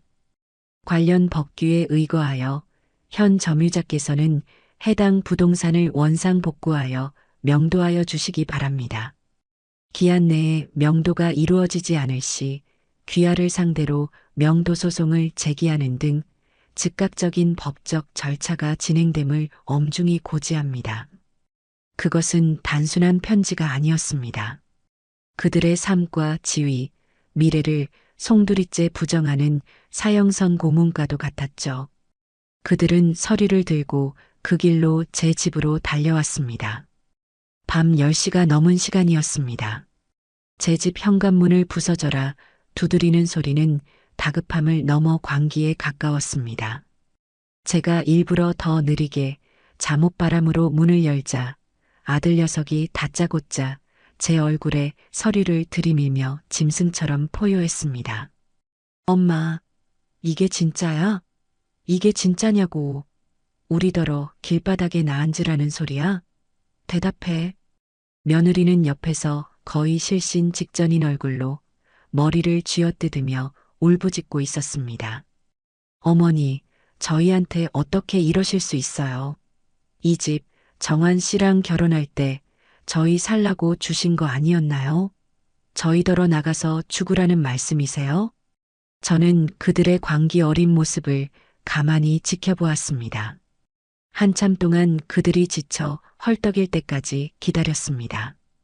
그리고 제주도 골방에서 한라산의 차가운 돌바닥 위에서 피눈물을 삼키며 맹세했던 제 자신을 떠올렸습니다. 더 이상 연기는 필요 없었습니다. 저는 제 안에 힘없고 순진한 늙은 어미의 가면을 벗어던지고 제국의 주인이자 심판관인 본래의 제 모습으로 돌아왔습니다. 제 목소리는 낮고 차가웠지만 그 어떤 고함보다도 위압적으로 그들의 심장을 꿰뚫었습니다. 시끄럽구나. 밤늦게 이웃들 다 깨우겠다. 들어와서 얘기해라. 제 차갑고 권위적인 목소리에 두 사람은 순간 얼어붙었습니다. 늘 자신들의 감정을 받아주고 어쩔 줄 몰라 하던 약한 어머니의 모습이 아니었기 때문입니다. 그들은 저를 따라 거실로 들어왔고 저는 소파에 깊숙이 앉아 그들을 내려다보았습니다. 내가 너희에게 그 집을 준다고 서류에 인감이라도 찍어 건네주었더냐? 저는 그들을 똑바로 쳐다보며 물었습니다. 그들은 아무 대답도 하지 못했습니다. 그저 서로의 얼굴만 쳐다볼 뿐이었죠. 내 집을 내가 필요해서 팔겠다는데 법적으로 무슨 문제라도 있니? 너희가 살 집은 너희가 벌어서 구하는 게 세상의 순리 아니겠냐. 언제까지 어미 등골 빼먹고 살 셈이었니? 나는 이제 늙고 병들어 그 큰 집을 관리할 힘도 없다. 그저 다 정리해서 조용히 살고 싶을 뿐이다. 너희는 너희의 길을 가거라. 제 말에는 어떤 감정도 실려 있지 않았습니다. 오직 차갑고 흔들림 없는 사실과 논리만이 존재했죠. 그들은 제게 매달리며 과거의 정에 호소하려 했지만 그들의 눈물과 분노는 더 이상 제게 아무런 효력이 없었습니다. 그들이 무시하고 이용했던 늙은 어머니가 사실은 자신들의 생사여 탈권을 쥔 절대자였다는 사실을 그들은 그제야 뼈저리게 깨닫고 있었습니다. 그들의 얼굴에 떠오른 것은 분노나 슬픔이 아니었습니다. 그것은 자신들의 생존 기반이 송두리째 흔들리는 것을 목격한 자의 원초적인 공포였습니다. 저는 그 공포를 똑똑히 확인하고는 소리 없이 현관문을 열어주었습니다. 돌아가라는 무언의 압력이었죠. 그들은 넋이 나간 사람처럼 비틀거리며 제 집을 나섰습니다. 문 밖에서 며느리의 절망적인 통곡 소리가 한참 동안 들려왔지만 제 마음은 수십 년 묵은 체증이 내려간 듯 그저 평온하고 고요했습니다. 일막이 끝났을 뿐이었습니다. 집을 잃게 될 거라는 현실적인 공포는 제 아들 정환이를 벼랑 끝으로 내몰았습니다. 차가 없어지고 돈줄이 막혔을 때만 해도 그는 어떻게든 버틸 수 있다고 생각했을 겁니다. 그의 마지막 보루이자 자존심인 자신의 사업이 건재하다고 믿었기 때문이었죠. 그가 운영하는 작은 IT 회사는 사실상 제가 몰래 대준 거액의 자본금과 제가 수십 년간 쌓아온 인맥을 통해 연결해준 거래처들로 유지되는 모래성에 불과했습니다. 하지만 정한이는 그 모든 것이 온전히 자신의 비범한 능력과 노력 덕분이라고 굳게 착각하고 있었으니까요. 저는 그 마지막 남은 오만한 믿음마저 가장 잔인한 방식으로 산산조각 내주기로 마음먹었습니다. 복수의 이막은 그의 사업체를 해체하는 것이었습니다. 정한이는 새 집을 구하기 위한 거액의 보증금이라도 마련하기 위해 가장 먼저 자신의 주거래 은행을 찾았을 겁니다. 그는 그 은행의 소위 VIP 고객이었고 담당 지점장과는 제가 과거에 주선한 식사 자리에서 몇 번이나 얼굴을 마주하며 형님 동생하는 사이였습니다.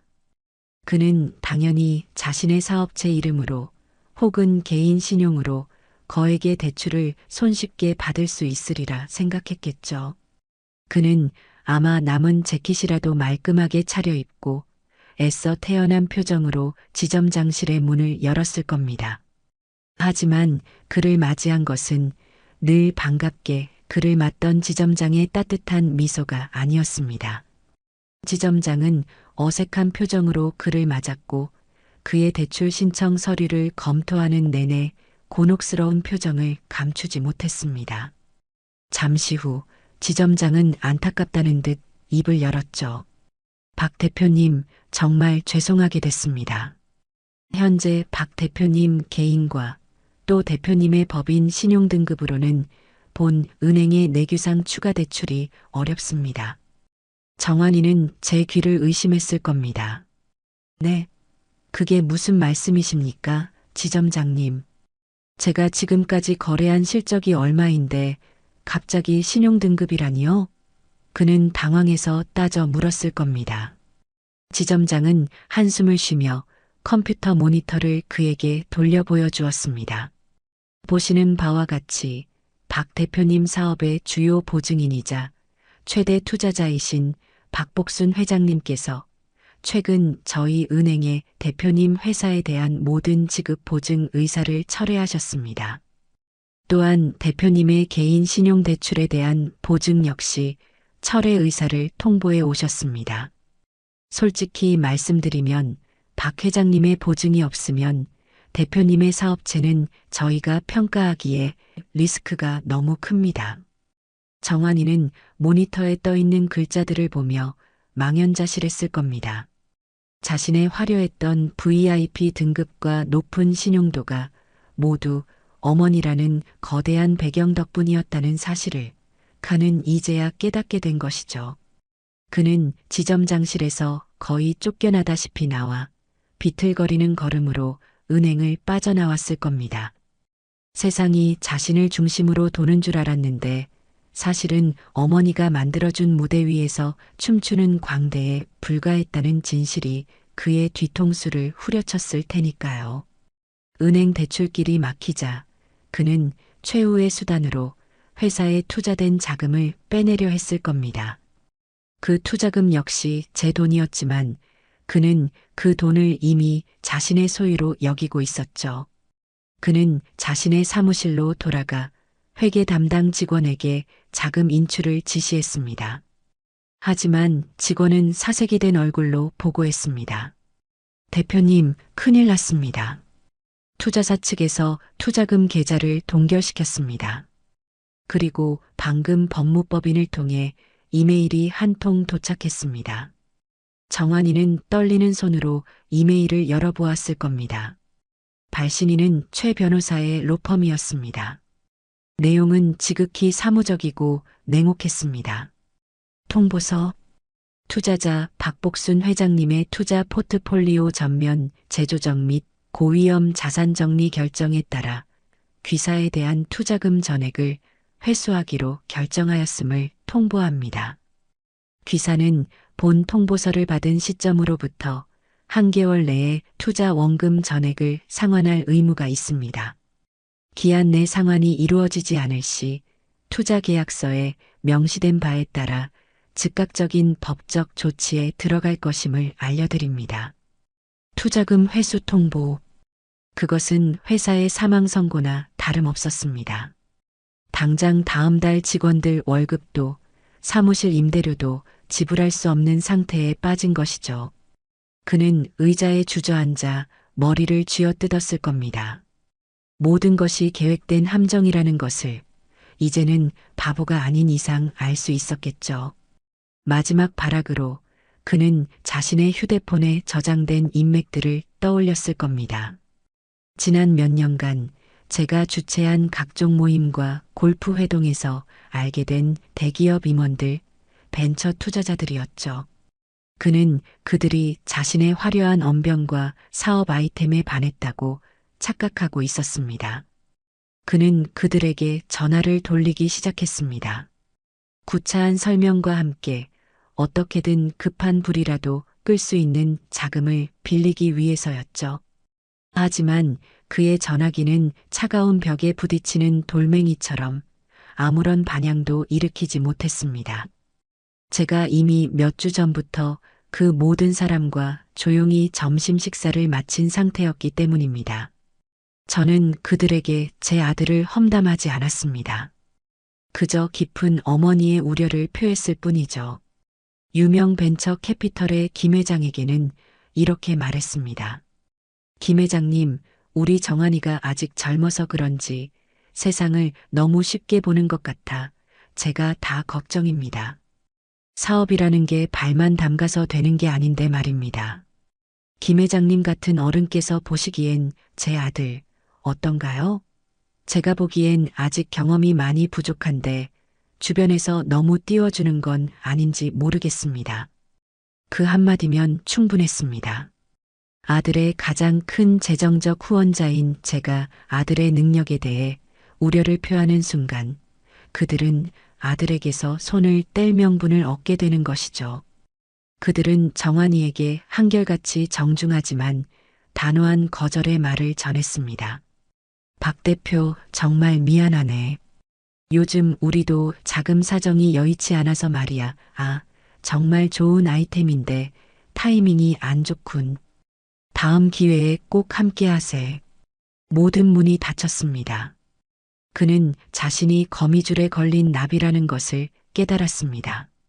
그리고 그 거미줄을 친 존재가 바로 자신이 그토록 무시하고 하대했던 늙은 어머니라는 사실에 몸서리를 쳤을 겁니다.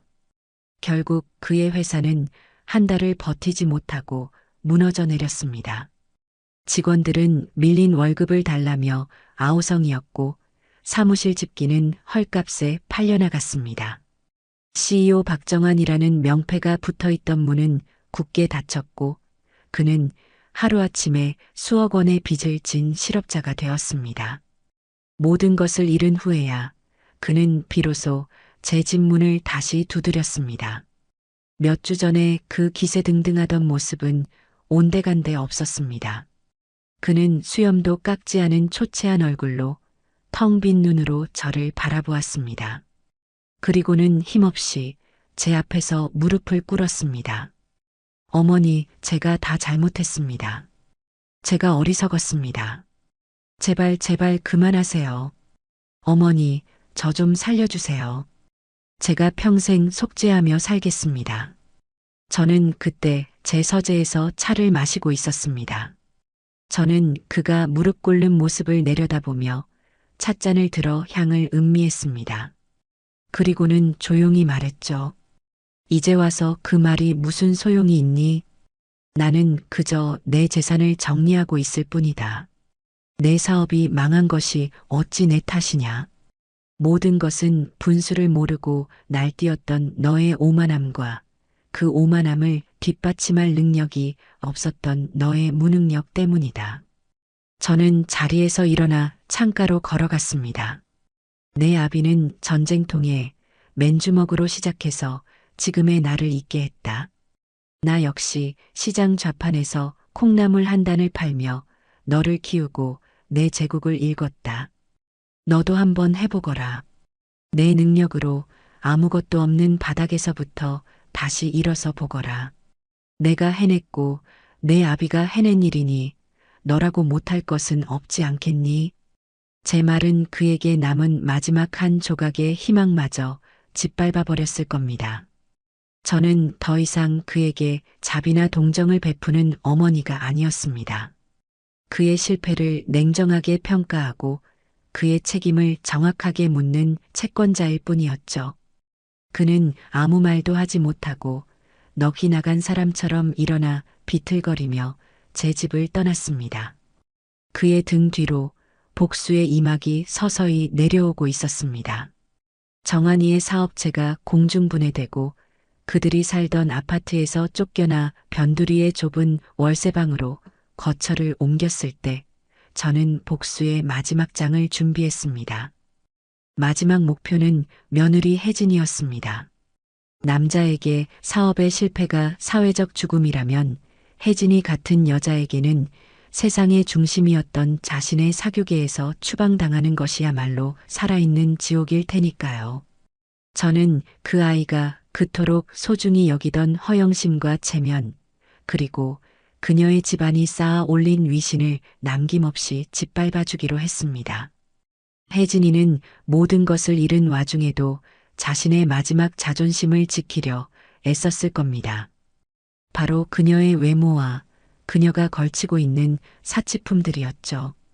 특히 제가 결혼 선물이라며 건네주었던 화려한 다이아몬드 목걸이와 귀걸이, 세트, 그리고 유명 브랜드의 핸드백들은 그녀의 정체성 그 자체였습니다.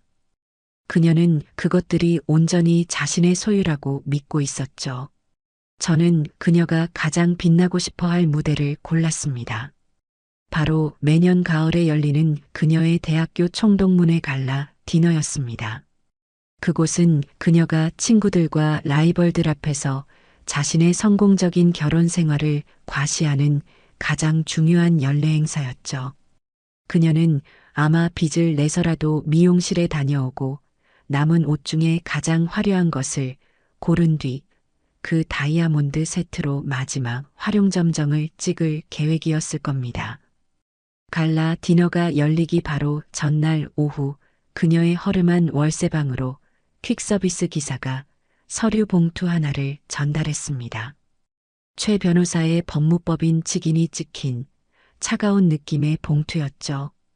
그 안에는 물품 반환 요청서가 들어 있었습니다.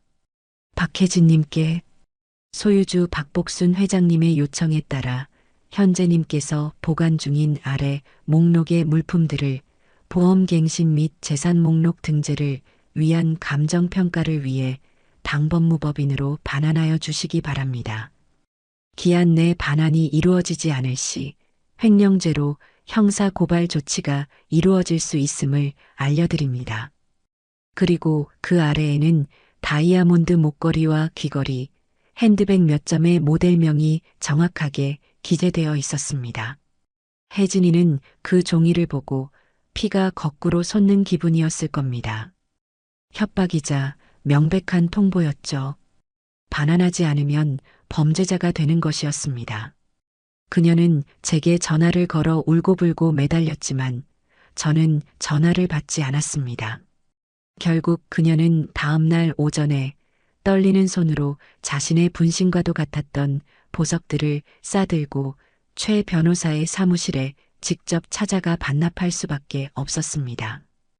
그날 저녁 갈라 디너에 나타난 혜진이의 모습은 초라하기 짝이 없었습니다. 유행이 지난 낡은 드레스에 변변한 장신구 하나 걸치지 못한 모습이었죠. 그녀를 발견한 라이벌들과 친구들이 하이에나처럼 그녀에게 몰려들었습니다. 어머, 혜진아. 웬일이야? 오늘따라 왜 이렇게 수수해? 그 유명한 다이아 목걸이는 어디 두고 왔어? 오늘을 위해 아껴둔 줄 알았는데. 혜진이는 얼굴이 불그락푸르락해져서 그건 그냥 오늘은 좀 다른 스타일로 해보고 싶어서라며 얼버무렸습니다.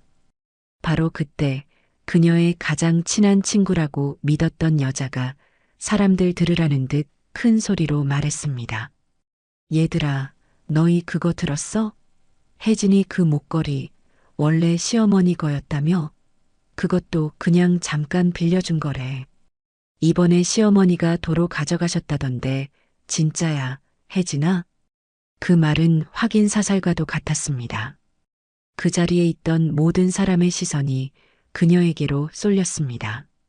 동정과 비웃음이 섞인 그 시선들 속에서 혜진이의 마지막 자존심은 산산조각이 났습니다. 그녀의 모든 것이 가짜였다는 사실이 만천하에 공개된 것이었죠. 저는 그 소문이 자연스럽게 퍼져나가도록 이미 며칠 전부터 제 오렌지인 몇몇에게 며느리에게 빌려줬던 보석을 되찾았다는 이야기를 흘려두었던 참이었습니다. 하지만 저의 진짜 복수는 아직 남아 있었습니다. 혜진이를 무너뜨리는 것만으로는 부족했습니다. 그녀의 뿌리이자 그녀의 허영심을 키워낸 그녀의 집안 전체를 끌어내려야 했습니다. 그 무대는 2주 뒤에 열린 혜진이 아버지의 칠순 잔치였습니다. 사위의 사업 실패와 딸의 몰락으로 가문의 체면이 말이 아니게 된 혜진이의 부모는 이번 칠순 잔치를 통해 건재함을 과시하려 애썼을 겁니다. 강남의 최고급 호텔 연회장을 빌려 수많은 하객을 초대했죠. 정한이와 혜진이도 억지로 웃는 얼굴을 한 채 부모님 옆에서 손님들을 맡고 있었습니다. 잔치가 한창 무르익을 무렵 제가 예고 없이 연회장의 모습을 드러냈습니다.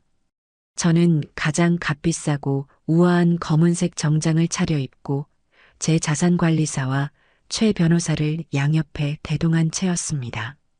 제 등장에 장내가 순간 조용해졌습니다. 모든 시선이 제게로 쏠렸죠. 혜진이와 그녀의 부모는 사색이 된 얼굴로 저를 바라보았습니다. 저는 천천히 단상으로 걸어 올라가 마이크를 잡았습니다. 사돈어른, 칠순을 진심으로 축하드립니다.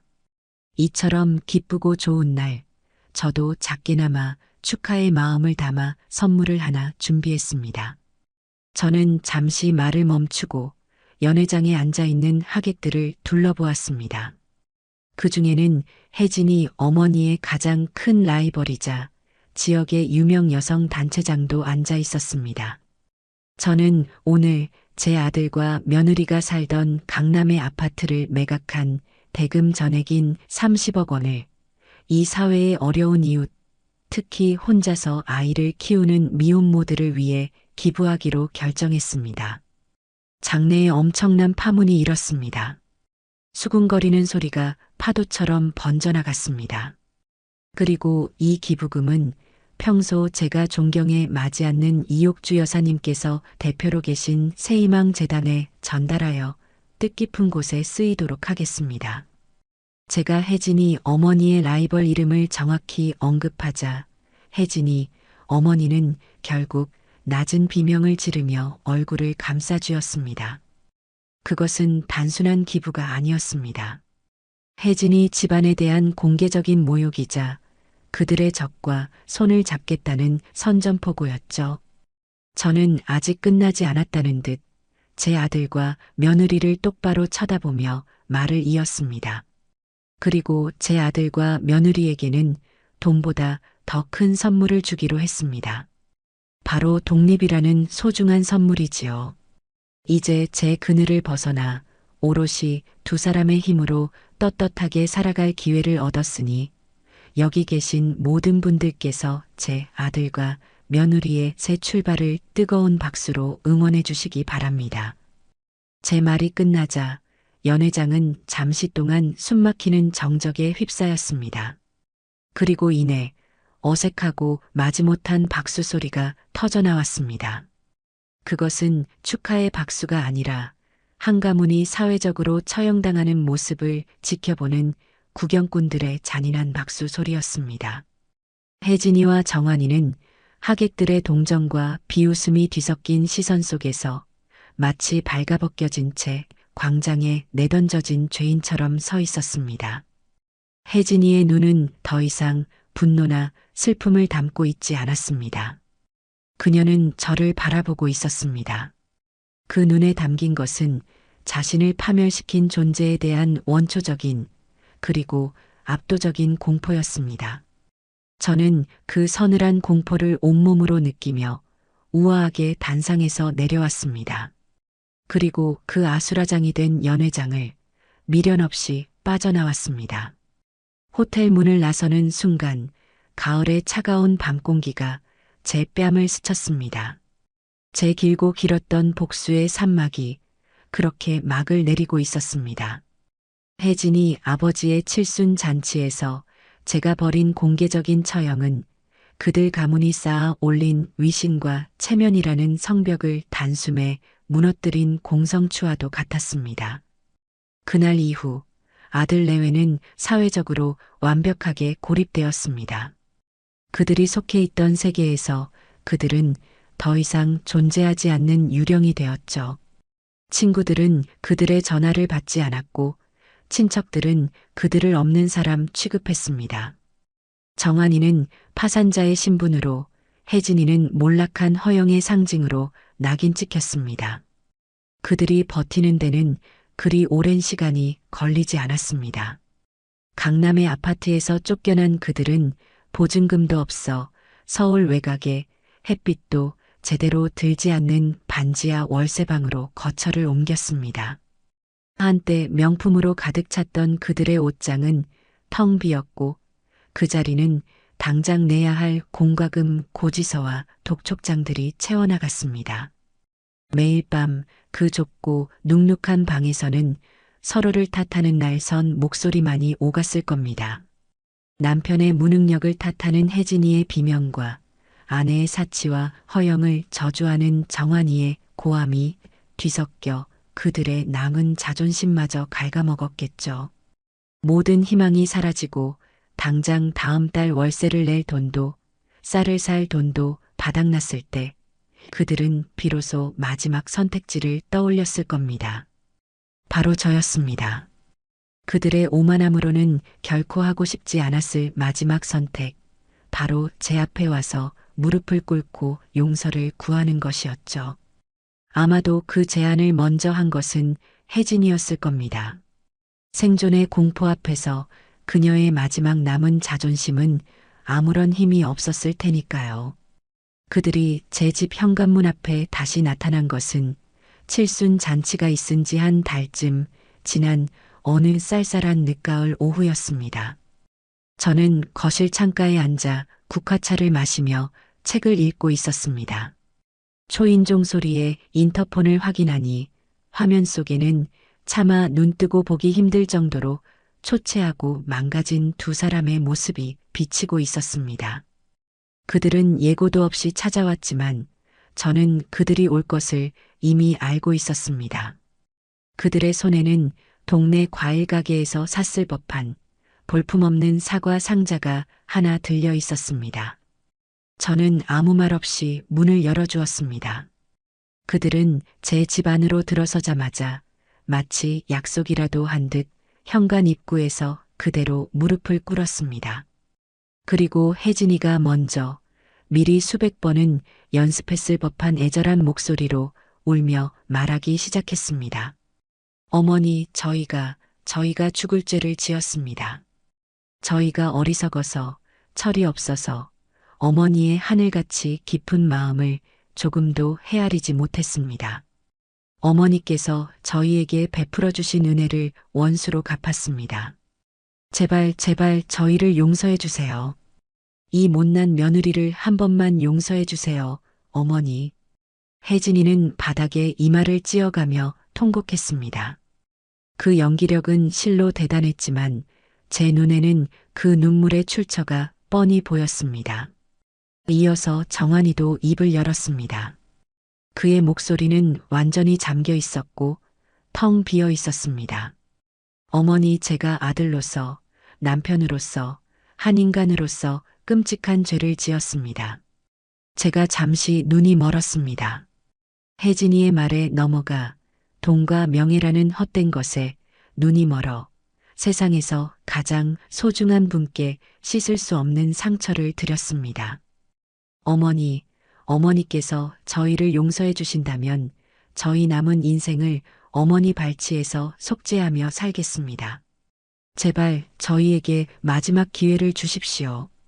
그들의 사죄는 처절했지만 공허했습니다. 저는 소파에 깊숙이 앉아 제가 아끼는 찻잔에 담긴 국화차를 천천히 음미했습니다. 그들이 바닥에 엎드려 울부짖는 동안 저는 단 한마디도 하지 않았습니다.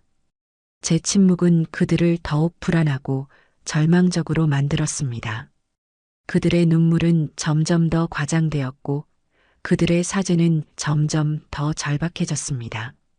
저는 그들의 자기기만이 바닥을 드러낼 때까지, 그들의 연극이 막을 내릴 때까지 그저 조용히 기다렸습니다. 마침내 그들의 울음소리가 잦아들고 어깨를 들썩이며 제 처분만을 기다리고 있을 때 저는 찻잔을 내려놓았습니다. 쨍하는 작은 소리가 그들의 심장을 꿰뚫는 소리처럼 거실에 울려 퍼졌습니다. 저는 그들을 내려다보며 아주 조용하고 차분한 목소리로 입을 열었습니다. 제 목소리에는 분노도 연민도 담겨 있지 않았습니다. 오직 얼음장 같은 사실만이 담겨 있었죠. 너희의 그 눈물은 너희가 저지른 잘못에 대한 반성에서 나온 것이 아니구나. 제 말에 두 사람이 동시에 고개를 들었습니다. 그것은 너희가 당연하게 누리던 모든 것을 잃어버린 것에 대한 분함과 이 어미 앞에 와서 다시 한번 무릎을 꿇으면 무언가를 얻어낼 수 있을까 하는 마지막 기대감에서 나온 것일 뿐. 너희는 여전히 변하지 않았다. 너희는 너희의 잘못이 무엇인지조차 아직도 모르고 있어. 저는 자리에서 일어나 그들이 무릎 꿇고 있는 곳으로 천천히 걸어갔습니다. 그리고 그들의 눈을 한 명씩 똑바로 마주보며 말했습니다. 마치 죄인의 죄목을 하나하나 읊는 검사처럼. 너는 혜진아. 내가 평생을 고이 간직해온 내 남편의 마지막 유품인 그 옷을 보고 사람들 앞에서 촌스럽고 창피하다고 비웃었지. 너는 내 허영심을 위해 내 인생의 가장 소중한 추억을 짓밟았다. 너는 정하나. 내 어미를 짐승들이나 타는 화물칸처럼 비행기 맨 뒷좌석에 처박아 두고 너희는 다리를 쭉 뻗고 편안하게 갔더구나. 너는 내 안락함을 위해 너를 낳아준 어미의 존엄을 버렸다. 저는 잠시 말을 멈추고 그들의 창백한 얼굴을 살펴보았습니다. 그들은 이미 공포에 질려 있었습니다. 너희는 내게 최고급 호텔의 스위트룸을 구경시켜 준 뒤 창문도 없는 퀴퀴한 골방으로 나를 밀어 넣었지. 너희는 내가 평생 먹어본 적도 없는 비싼 음식을 시켜놓고 내 촌스러운 입맛을 타박하며 억지로 웃으라 강요했지. 너희는 수백 장의 사진을 찍는 동안 나를 너희의 행복을 기록하는 기계로만 이용했을 뿐, 단 한 번도 어머니도 같이 찍어요라는 말을 하지 않았지. 제 목소리는 점점 더 차가워졌습니다. 그리고 마침내 제 심장에 응어리진 그날의 기억을 꺼내놓았습니다. 그리고 너희 둘은 한라산에서 발목이 부러져 고통에 신음하는 이 늙은 어미를 너희의 유흥에 방해가 된다는 이유로, 귀찮다는 이유로 그 차가운 돌바닥에 버리고 갔다. 기억하느냐? 내가, 내 아들 정환이가 내 손에 쥐어준 그 돈 몇 푼을. 그것이 너희가 내 평생의 헌신에 대해 매긴 값이더구나. 그 순간 나는 너희에 대한 모든 기대를 버렸다. 저는 그들의 눈을 똑바로 보며 마지막 판결을 내렸습니다. 그러니 이제 와서 그 눈물이 무슨 소용이 있겠니? 너희는 용서받을 자격이 없다. 그리고 나는 너희를 용서할 생각이 조금도 없다. 용서는 신이나 하는 것이지 나 같은 평범한 인간은 하지 않아. 나는 다만 정산을 할 뿐이다.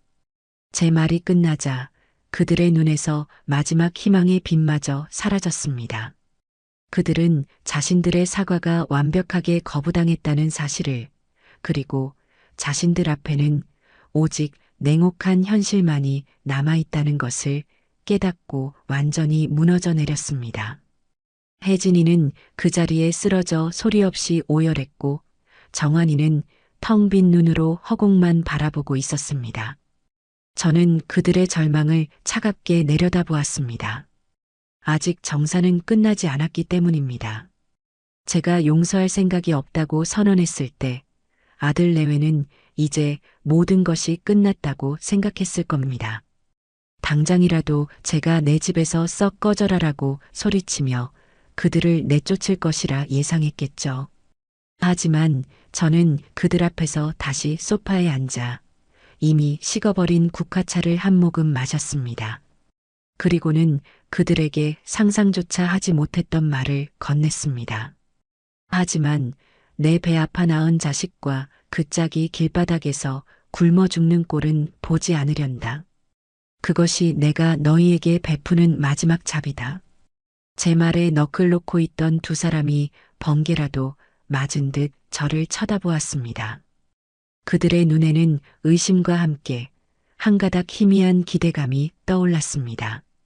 어쩌면 어머니가 다시 한번 기회를 주실지도 모른다는 그런 헛된 희망이었죠.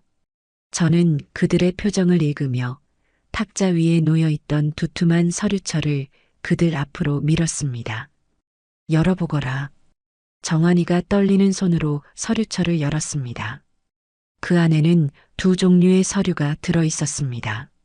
첫 번째는 임대차 계약서였습니다. 주소지를 확인한 혜진이의 얼굴이 하얗게 질렸습니다. 그곳은 서울이 아니었습니다. 경상북도에 위치한 제가 젊었을 적 잠시 일했던 기억이 있는 작고 낡은 공업 도시의 주소였습니다. 계약서에 명시된 집은 보증금도 없는 월세 15만 원짜리 방 한 칸짜리 낡고 허름한 옥탑방이었습니다. 한때 강남의 고급 아파트에서 살던 그들에게는 사람이 사는 곳이라고는 생각할 수 없는 그런 곳이었죠. 그리고 두 번째 서류는 고용 계약서였습니다. 그 옥탑방이 위치한 공업도시에 있는 한 섬유 공장의 생산직 고용 계약서 두 부였죠. 계약서에는 박정환, 박혜진의 이름이 각각 적혀 있었습니다. 직책은 생산 라인 조립원, 근무 시간은 주 6일, 오전 8시부터 오후 6시까지. 급여는 그 해의 최저임금에 정확히 맞춰져 있었습니다. 혜진이가 믿을 수 없다는 듯 거의 비명에 가까운 목소리로 저를 불렀습니다. 어머니, 지금 이게 무슨 저희더러 공장에 가서 이런 일을 하라는 말씀이세요? 저희가 어떻게 이런 험한 일을, 이건 말도 안 돼요. 한때는 네일아트로 곱게 관리받았던 자신의 손으로 기름때 묻은 기계를 만져야 한다는 사실을 그녀는 받아들일 수 없었을 겁니다. 정한이 역시 망연자실한 표정이었지만 그는 이것이 농담이 아니라는 것을, 그리고 이것이 제안이 아니라 통보라는 것을 깨닫고 있었습니다. 그는 저를 보며 힘겹게 입을 열었습니다. 어머니 꼭 이렇게까지 하셔야만 합니까? 저는 그런 그들을 바라보며 아주 차분하고 논리적인 목소리로 설명하기 시작했습니다. 나는 평생을 땀 흘려 일했다. 너희가 촌스럽다고 비웃던 내 손은 시장 좌판에서 흙을 만지고 식당 주방에서 찬물에 그릇을 닦으며 너희를 키워냈다. 내가 흘린 그 정직한 땀으로 너희를 가르치고 입히고 너희가 지금껏 누려온 모든 것을 만들어냈다. 하지만 너희는 그 땀의 가치를 모른다. 정직한 노동의 신성함을 모른다. 돈이 하늘에서 떨어지는 줄 알고 다른 사람의 희생을 당연한 권리로만 여겼지. 저는 자리에서 일어나 창가로 걸어갔습니다. 그러니 가서 배우거라. 너희 발밑의 땅이 얼마나 단단하고 너희가 마시는 물 한 모금이 얼마나 소중한 것인지를, 정직한 노동으로 돈을 버는 것이 얼마나 힘겹고 또 얼마나 거룩한 것인지를 직접 너희 몸으로 배우거라. 그것이 너희가 다시 사람으로 살아갈 수 있는 유일한 길이다. 저는 다시 그들을 돌아보며 말했습니다. 그곳 공장 사장에게는 내가 미리 말해두었다. 너희 부모가 누구인지, 너희가 과거에 어떻게 살았는지는 모두 잊고 다른 이들과 똑같이, 아니, 조금이라도 게으름을 피우면 더 엄하게 대하라고. 너희에게는 어떤 특별 대우도 어떤 예외도 없을 것이다. 너희는 그곳에서 그저 평범한 노동자일 이일 뿐이다. 그들에게는 선택지가 없었습니다. 제가 내민 계약서에 서명하는 것, 아니면 당장 제 집에서 쫓겨나 문자 그대로 길바닥에 놔앉는 것. 그것이 그들이 선택할 수 있는 전부였습니다. 한참의 침묵 끝에 정한이가 먼저 떨리는 손으로 펜을 들어 자신의 이름 옆에 서명을 했습니다. 그 모습을 본 혜진이도 결국 모든 것을 포기한 사람처럼 울음을 터뜨리며 계약서에 간신히 자신의 이름을 적었습니다. 그것은 완전한 항복이었습니다. 그들의 자존심과 오만함이 낡은 고용계약서 위에서 공식적으로 사망 선고를 받은 순간이었죠. 저는 그들에게 일주일의 시간을 주었습니다. 짐을 정리하고 그 도시로 내려갈 준비를 할 시간이었습니다. 그 일주일 동안 그들은 말이 없었습니다. 그저 넋이 나간 인형처럼 제가 시키는 대로 짐을 쌌습니다. 그들이 한때 소중히 여겼던 모든 사치품들은 이미 사라진 지 오래였습니다. 그들의 이민 가방에는 계절이 지난 낡은 옷 몇 벌과 앞으로 그들이 입게 될 작업복만이 담겨 있었죠. 그들이 떠나던 날 저는 그들을 배웅하지 않았습니다. 그저 창문 뒤에서 두 사람이 작은 가방 하나씩을 끌고 낯선 지방 도시로 향하는 고속버스에 오르는 모습을 지켜볼 뿐이었습니다. 그들의 뒷모습은 더 이상 제가 알던 아들 내외의 모습이 아니었습니다. 그들은 이제 막 기나긴 유배영을 떠나는 이름 없는 죄수들의 모습과도 같았습니다. 저는 그들의 모습이 시야에서 완전히 사라진 후에야 조용히 커튼을 쳤습니다. 제 마음속에서는 그 어떤 통쾌함이나 승리감도 느껴지지 않았습니다. 그저 혼돈스러웠던 모든 것들이 제자리로 돌아간 듯한 고요하고 서늘한 안도감만이 감돌았습니다. 제 길고 길었던 정산이 그렇게 막을 내리고 있었습니다. 아들 내외를 먼 지방 도시로 떠나보낸 후 제 삶에는 수십 년 만에 처음으로 완벽한 평화가 찾아왔습니다. 저를 짓누르던 책임감과 배신감이라는 무거운 짐을 내려놓으니 세상이 다르게 보이기 시작했습니다. 저는 가장 먼저 제가 가진 자산의 상당 부분을 사회에 환원하기 위한 구체적인 절차에 들어갔습니다. 혜진이 아버지의 칠순 잔치에서 공언했던 대로 저는 새희망재단에 거액을 기부하여 저와 같이 자식에게 마음의 상처를 입은 노인들을 위한 심리 상담 및 법률 지원 프로그램을 만들었습니다. 제 이름은 숨기고 그저 먼저 길을 걸어간 한 어머니의 이름으로 모든 지원이 이루어지도록 했죠. 그리고 저는 마침내 저 자신을 위한 진짜 여행을 떠나기로 결심했습니다. 목적지는 다시 제주도였습니다. 하지만 이번 여행은 이전과는 모든 것이 달랐습니다. 저는 제 오랜 친구들, 시장에서 함께 장사를 하며 서로의 눈물을 닦아주던 그 시절의 동무들과 함께 했습니다. 그리고 특별한 손님을 한 명 더 초대했죠. 바로 한라산에서 저를 도와주었던 그 마음씨 착한 청년이었습니다. 수소문 끝에 그를 찾아 감사의 인사를 전하니 그는 결혼하여 아이를 낳고 평범하지만 행복하게 살고 있었습니다. 저는 그 청년과 그의 아내, 그리고 귀여운 아이까지 가족 모두를 제 여행에 초대했습니다. 우리는 제주도에서 가장 좋은 호텔, 제가 며느리에게 듣기만 했던 바로 그 호텔의 가장 큰 스위트룸을 통째로 빌렸습니다. 창문 너머로 보이는 바다는 여전히 아름다웠지만 이번에는 그 풍경이 제 마음에 온전히 들어와 박혔습니다. 우리는 며느리가 자랑하던 인스타그램 맛집이 아니라 제주 토박이들만 안다는 허름하지만 정갈한 식당을 찾아다니며 뜨끈한 갈치조림과 구수한 성게 미역국을 먹었습니다. 제 친구들은 복순야, 내가 평생 고생하더니 이제야 복을 받는구나라며 제 손을 잡아주었고 저는 그들의 주름진 손을 맞잡으며 웃었습니다. 한라산에도 다시 올랐습니다. 물론 정상까지는 아니었습니다. 우리는 케이블카를 타고 쉽게 오를 수 있는 곳까지 올라가 제주의 상쾌한 공기를 마음껏 마셨습니다.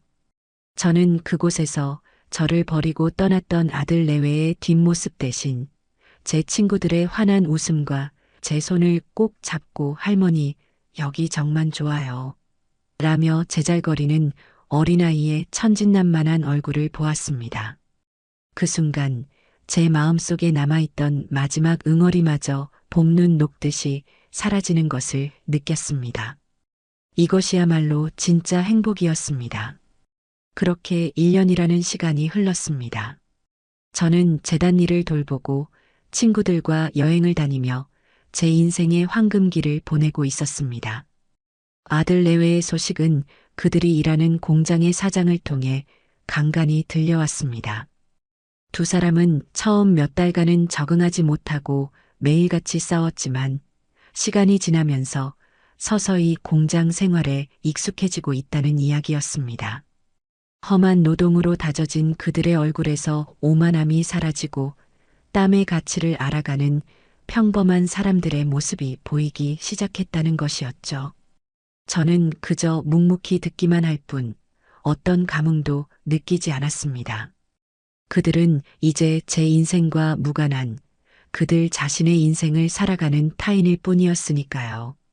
그리고 어느 봄날 저는 친구들과 함께 서울 근교의 큰 농수산물 시장에 장을 보러 갔습니다. 신선한 채소와 해산물을 구경하며 친구들과 웃고 떠드는데 시장 한쪽 구석에서 익숙한 두 사람의 모습을 발견했습니다.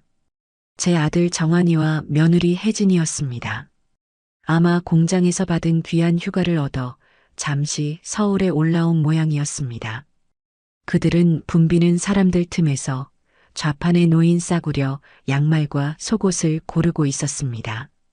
한때는 명품관이 아니면 거들떠보지도 않던 혜진이는 양말의 고무줄이 튼튼한지를 손으로 몇 번이고 당겨보며 신중하게 물건을 고르고 있었습니다. 그녀의 손은 제가 기억하던 희고 가느다란 손이 아니라 노동으로 마디가 굵어지고 거칠어진 손이었습니다. 정한이는 아내 옆에서 말없이 물건을 들어주고 있었는데 그의 얼굴에는 과거의 오만함 대신 삶에 지친 고단함이 깊게 배어 있었습니다. 그 순간 저와 정한이의 눈이 정면으로 마주쳤습니다.